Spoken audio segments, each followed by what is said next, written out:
G'day, this is Aaron Nielsen on behalf of Tina Bolto and Sophia Macrae, and this is part 2 of our series, Weaving an Orb, an experiment in small-scale demountable permaculture. We undertook this project as part of a Permaculture Design Certificate course held at the Food Forest in South Australia in 2009. The basis of the project was to see what could be achieved in a very small area to which the resident could only make minor modifications. Sophia gladly donated the flat she was renting, and it was up to the three of us to figure out what could be done and how. By the way, if you're wondering about the title, the inspiration came from the garden orb weaving spiders that are common to Australia. One of these spiders might build an elaborate web of an evening, only to take it down at sunrise and do it all again the next night. The spider in the picture was perhaps only 5 centimeters from toe to toe, but the webs it built every night spanned a 2-car garage.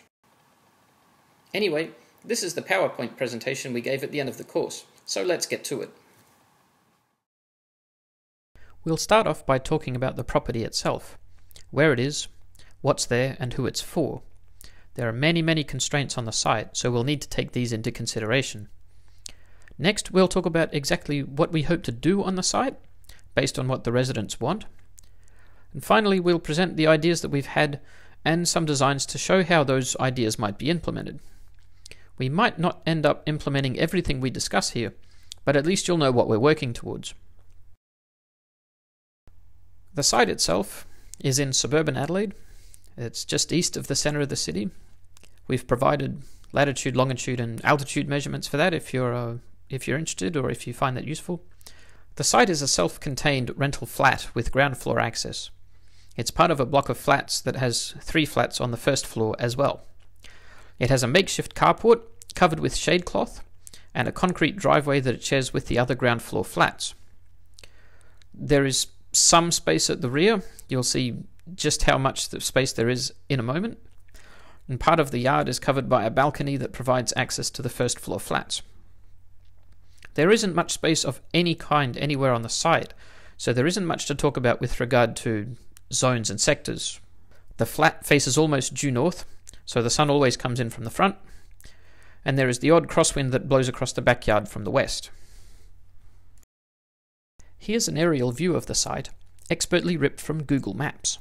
From here you can clearly see the block of flats in question, along with the concrete driveway that provides access to them, and the road to the west.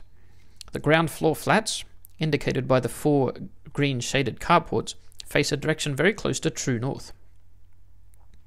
By the way, the green you can see, the grass and trees, are all in neighbouring lots. This should give you a rough idea how little space there really is. Zooming in a bit closer, we can see the site in question. The solid line is basically the wall space of the flat, not including any overhanging eaves. I've highlighted some of the places that we see as the most useful. Note that we're not going to do much inside the flat at this stage as part of this project. Here are a few video clips that I shot at the front of the house to show the carport and the entry to the flat. This is about as much space as we've got to work with out the front, and this is the terrain that we're working in. There are a couple of still photos here as well that show a few different angles of the same scene. The first photo looks east down the driveway to the end of the lot. You can see there's a car in shot. The car will need to get in and out. That belongs to the neighbours. The second photo just shows the size of the entry. There will be some space here that can be used. There is a bicycle in there somewhere, and although it won't live there, it will have to pass in and out of the flat.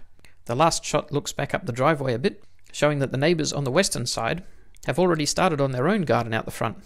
Sadly, this picture was taken during the 2009 heatwave, so some of the plants there are looking a little bit sick. You can also see a downpipe, which we will mention later. The good news here is that there's no car to occupy the carport, and that makes this perhaps the single biggest area we've got to work with. This is some video shot at the rear of the site. Having a clothesline, it gets a lot more use. And being on the south side of a 2-story building, it gets a lot less light. Being partly paved, there's a lot less space, but being more closely fenced, it is somewhat more shielded from the elements. The last shot was taken from the balcony upstairs that leads to the first floor flats.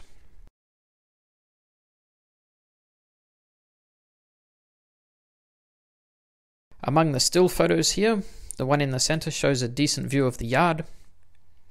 In the far corner of the yard, there is the one and only plant in the soil, as well as a sheet of corrugated plastic, probably polycarbonate, and a few rocks. That's the garden as it stands now. The sheet of polycarbonate we've actually kept, and it might get some use down the track. In the near corner, between the bedroom window and the laundry, there is a bit of pavement and a bit of vertical space.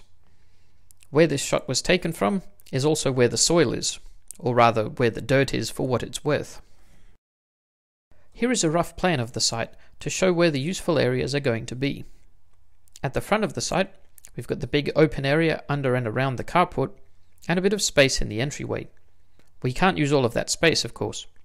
Sophia doesn't have a car, but some of the neighbours do, and they need to be able to get in and out. The rear is quite narrow, particularly due to pavement. It's quite well shaded, and the soil isn't much to write home about. To summarise, here are a few things to note about the site. I haven't separated the beneficial aspects of the site from the constraining ones, since each of these could be either a plus or a minus, depending on how you look at it. Firstly, because it's a rental property, not much can be done to modify the site, and few if any of those modifications will be permanent. Also, Soph might not be living in this flat beyond about 2 years' time.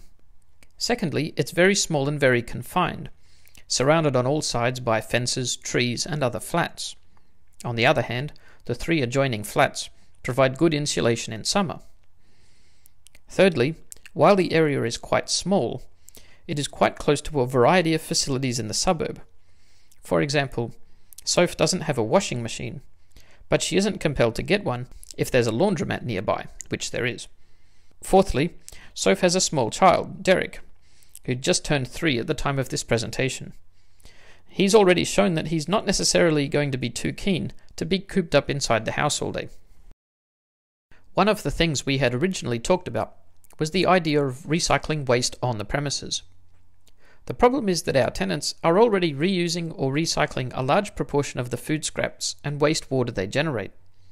This means there isn't a lot left over for composting or greywater use, so we will have to use other resources for planting and growing, such as mains water. The photos show how little waste is being generated in a typical week. The city council empties the household waste bin, on the left, every week and the recyclable waste bin every fortnight. But at this rate it will take months to generate enough waste to merit putting the bins out at all.